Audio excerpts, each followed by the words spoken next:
Welcome to Blind Abilities. I'm Simon Bonenfant.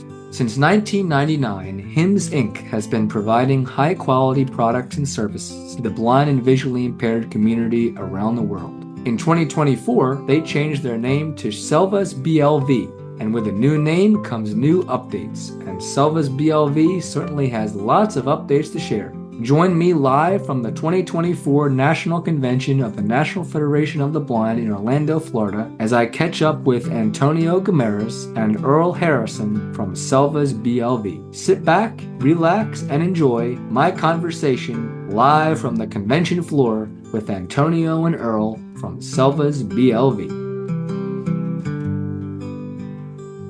Live from the convention, I'm Simon Bonenfant, and I'm here talking to two folks that may be familiar to you all from Selvas BLV. We have Antonio Guimaraes, who is the sales account manager, and Earl Harrison, who is the national account manager. Antonio and Earl, it's wonderful to speak with you both today. Oh, thanks. It's great to be here. Thanks, Simon. Wonderful. Well, you are from Selvas BLV, which is a new brand, but definitely a familiar face or a familiar touch, maybe you could say, in the blindness world. Why don't you talk a little bit about that? How have people known you over the years, and where are you now in that realm? All right. Thanks, Simon. I personally started using Braille displays from HIMS in 2006 with the Classic, and then little did I know that they had been around for almost a decade by then already. 5 iterations later, we have the BrailleSense 6, and somewhere in 2017 there was another company that came in the scene. It was in the healthcare, men's health area, and in 2017-ish, they called themselves HIMS also. And we kept getting confused with them, and they probably getting confused with us. Hundreds of their mail into our inbox later, we decided... phone calls. And phone calls, yeah. So we decided to change our name and rebrand ourselves in assistive technology. Selvas Healthcare is our parent company in Korea, and so we branded ourselves after them. BLV stands for blindness, low vision. There you go. That makes sense. So I know that you have a lot of updates that you'd like to share, but why don't we talk about, for those who have never heard of HIMS or Selvas BLV, can you give an overarching view of what you do? Sure. Products that we currently have on our arsenal are mainly Braille displays and Braille tablets. They're powerful computers in your hands, so they do anything from letting you have a notebook in your hands to search YouTube and recognize things with Be My Eyes, even if you have a BrailleSense 6 and you want to download that. But we have a powerful number of applications, and from calendar to reading books from Bard and from Bookshare. All of it can be done on one device. I would say most of our devices do most of those things, and they do it well. So great. So can you run down the product lines, and then you can talk as you do that about some of the updates that you're excited to share about with folks this year? Sure. I'll start by saying that the most devices do most of those things well, with the caveat that the QBraille 40 is very... It's a Braille display. It's a Braille display. It's not very feature-rich. It's a Braille display, and I used it through college, through grad school, for a note-taking. So I slap a SD card in there, and you can take notes just fine. But it's a Braille display with a QWERTY crossover kind of keyboard. That was the QBraille 40 I just talked about. The BrailleSense 6 is a 32-cell Braille display that also has an LCD little screen. So if someone who can see wants to read what the blind person's doing and the blind person has that turned on, you can see it. So great for school and sharing notes with in group settings and so on. Also a very effective face-to-face communications device for a deaf-blind person who is not verbal.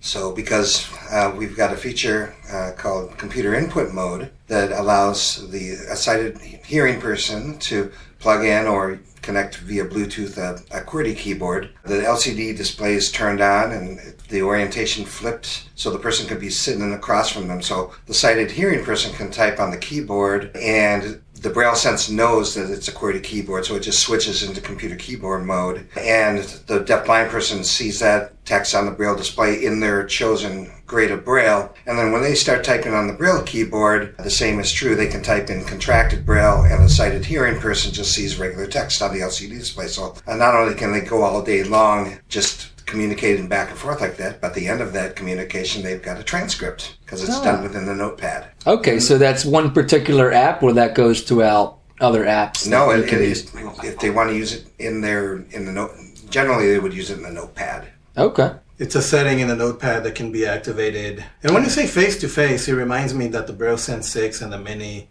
are not just your powerful computer in the palm of your hands. They also connect to a number of devices out there. So you can connect it to a camera and a microphone, and you have a Zoom call on the BrailleSense 6. Right, and that gets into the integration of not only your apps that you have pre-installed for the users, but also the Android to Google Play Store that you have on there as well. Sure, the BrailleSense are Android certified devices, whereas the Emotion and the Sense Player are not. So you have that advantage, right? So the BrailleSense 6 and the 6 Mini are both Google Play Protect certified devices, so you have access to the Play Store. And for example, on my BrailleSense, I have applications like Apple Music, Netflix, Pandora, Spotify, etc. And you can use those applications, and you can even flip a switch on the front of the device that switches modes from multimedia to DAISY to applications mode, and use the front buttons to control those third-party applications as well, like to skip forward, skip back, pause, play, things like that. So it's very versatile.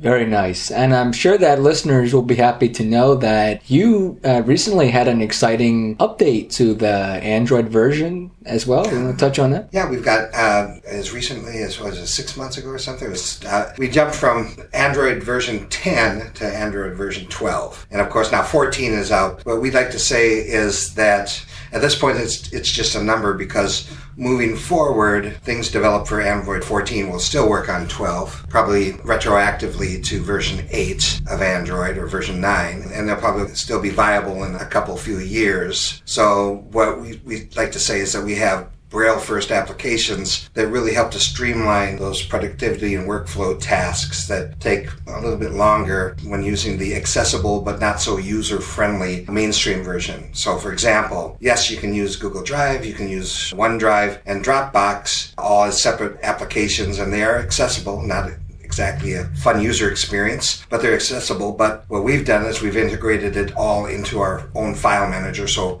it works just like copying and pasting from the flash memory of the device to a thumb drive is really no different than going from a flash disk to the cloud. Yeah, well, congratulations. That's a big step. Yeah. One exciting announcement that we made this morning is that BrailleSense 6 and the Emotion and the Sense Player will be getting NFB Newsline online application. It's built and being integrated into those new releases as they come out. So we've seen it and it works great already. So we're excited about that. Oh, very nice. And you just alluded to your newest product, the Braille Emotion. Can you touch on that for us? Yeah, sure. The Braille Emotion is a 40-cell smart Braille display. It has Wi-Fi and Bluetooth connectivity to Bluetooth to 5 devices, USB to 1 device, so you can connect to 6 different devices at once. We use Wi-Fi for downloading our updates and voices and books and Newsline integration. It will go up online and grab the articles for you. Plays music. You can record with it with its internal microphone or your own on USB-A. It's a port that's available there. You can plug in your own microphone to it. Yeah, I was very impressed with the robust updates that have been coming out with these intelligent displays, where at one time it was more for a terminal mode, and then you'd have your note takers that would do a lot of the heavy lifting. But you've really been able to have a happy medium in the middle for folks to have more choice and more options for the connectivity and in their own workflow, which I feel is really nice. Yeah, it's a good choice to have. It's an entry price level for this industry. You know, it's $35.95 for Braille Emotion, so we don't pay the price for developing all those applications on a BrailleSense 6 if you don't need it. We took the best that the BrailleSense 6 has to offer and brought it over to the Emotion. So Yeah, wonderful. And you also work in the book player line of products as well, with your newest addition being the Sense Player, and I know that's been out for a little while, but can you explain to folks what that is and what are some of the new updates you have there? Sure. The Sense Player came on before I did into our midst. I started with Selvas earlier this year.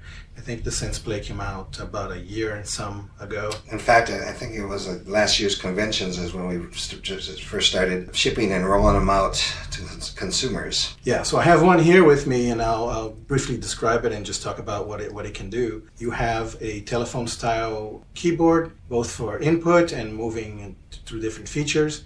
Above that, there's a center button that's a concave shape. Around it is a left, right, up, down arrow. And around those is sort of, I'd call it, still directionally, up, left, up, right, bottom left, bottom right, F function keys that will take the user through the menus, through navigating and doing several different things, deleting files. You can also connect this to a USB port and manage your files from your computer. So you connect to a USB-C, the computer will see it. But even within here, you were able to rename folders and so on. You can download books from Bookshare. For instance, I did a whole bunch of books on air fryers, and so I have a cookbook folder and an air fryers folder inside of that. And all of that renaming and moving around and copy and pasting I did from here without any connection to a computer. So that's one of the things it does. As you would expect from a media player, it has a FM radio. It has the ability to download and listen to podcasts, and you can listen to internet radio. You have two versions of the Sense Player. One has OCR, one doesn't. And with the OCR, you can take pictures of things, you can read text, identify mail, and so on and so forth. We also sell a stand for it that I think is kind of helps you align the device to paper and you don't put your fingers in front of the camera and so forth. We have a color identifier in here as well, and that even shows you the RGB value of the color and the color name and so forth. Some applications that we looked at and brought over, like I use Spotify a lot. I have Netflix uploaded and I'm logged into that. Apple Music is available. Bard is available. So folks can download and listen and stream to their heart's content. That's wonderful. So these are optional if folks wanted to have them on their device and use that, they could. And it sounds like if they didn't want a certain app but they didn't have that service, they could offload that. It's easily deleted. It's at the press of a button, really. And one of the things that really intrigued me about this device, and I know a lot of other people, so you were able to set up the device to work with iPhones and Android phones as well. How did you do that? And can you do a little demo for us with that? Well, it was done before I got here, so it was magic from our development team, and maybe Earl has some insight into that. But what I can do, you can run sound and let's see if it's still connected, but if it isn't, how quickly we can connect. I'm opening my iPhone. This button. 5:43 p.m. Switch to pairing mode, Sense Player OCR 830. Messages, settings. You're going to go to settings, and Bluetooth, and hit the... It's looking for my Braille Emotion. Here's the Sense Player OCR, and I hit it. And there it is. And now you hear my phone through my BrailleSense, through my Sense Player. I'm going to come closer to you if that's okay, because we get better sound. So I'm going to type a message here, and we'll type the T, H, I, S, space, R, E, A, L, Y, space, C, W, O, R, K, S. Just press the select key to send it. Send message. Yep. Oh, very good. So a nice use case for this too is, say you want to dial a phone number and you need to enter account information. You've got an automated attendant and they're asking you for this information. And anybody who's ever had this experience knows what I'm talking about. You're flicking around the screen with your finger, trying to hear what you're trying to type in as the automated attendant is telling you, please press make your entry now. And by the time you're done, it says, please try again later, and click. Mm-hmm. Well, this avoids that scenario because you go into the phone, you can flip over to the numbers entry mode and just start inputting numbers as fast as you would on any touch-tone telephone. That's great. Super application. Yeah, and I know a lot of people prefer the T9 method, back in the day when before smartphones with flip phones and all that, that was the way people did texting, so a lot of people really are very fast with that. Mm-hmm. Sometimes even faster than touchscreen, so people like that, especially in the blindness world. We like that physical tactile contact. That's a great option, and I like that it comes out of the Sense Player speaker, and it's very versatile. Yeah, very good.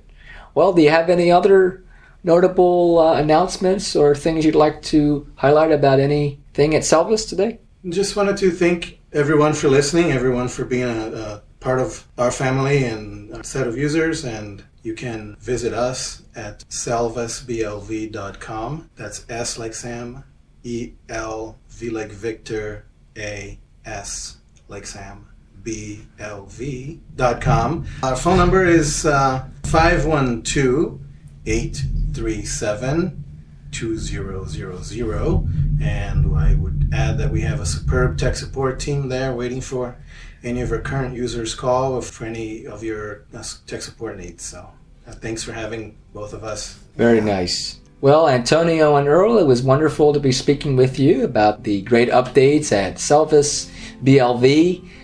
New name, but as I mentioned, definitely a familiar face and a very trusted brand throughout the blindness community. So we thank you for all the work that you have done and continue to do, and keep up the great work, and hopefully we'll be back at it again sometime soon. All right, thanks, Simon. Sounds good.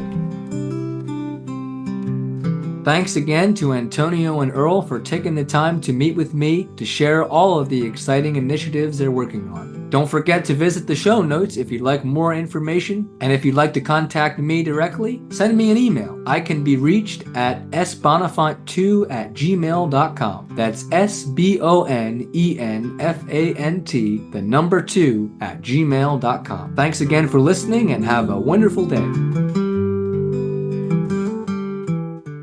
For more podcasts with the blindness perspective, check us out on the web at www.blindabilities.com and subscribe to the Blind Abilities Podcast wherever you listen to podcasts. That's 2 words, Blind Abilities. Our email address is info@blindabilities.com. And you can reach us at 612-367-6093. That's 612-367-6093. Give us some feedback, some suggestions. Let us know how we're doing. We'd love to hear from you. And from all of us here at Blind Abilities, thank you for listening. And until next time, bye-bye.